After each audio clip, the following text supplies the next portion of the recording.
vanhu vaya vatanga kuda kukuvadza advocate Nelson Chamisa neBP kana kuti vari kuisa pressure yekuti Chamisa adzoke kupolitical party yake Triple C, oro varida kuti kana kuti kumukandira trap kumuisira cheese or something pachikrimbani kuti adzoke chete mune zvepolitics.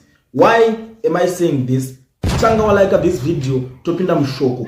Azvina kumira zvakanaka. Nhasi kuri nemari dziri kunzi dzabuditswa iko zvinezvi navaziyambi mari dzinopiwa mapolitical parties dzedze.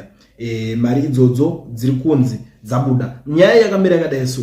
Pari kunzi it is hereby notified in terms of section 3 of the Political Parties Finance Act chapter 2.11 that the total amount of monies payable to political parties in respect of the years beginning 1st January 2024 and ending on the 31 of December 2024 is 70 million ZiG dollars only. The money shall be disbursed to political parties that qualify in terms of section 3.3 of the Act as follows: 47,883,500 ZiG dollars 47 something shall be paid to the Zimbabwe African National Union Patriotic Front ZANU-PF, which received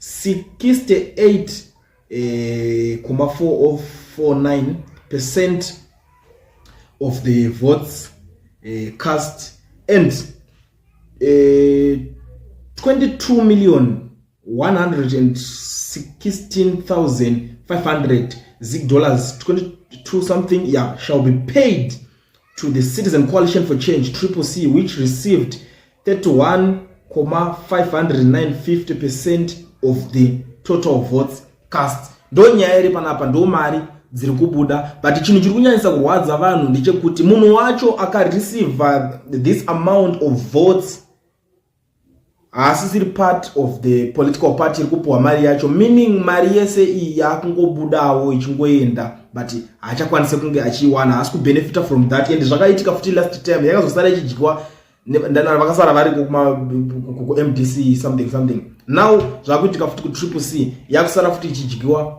ne these guys vasara variko.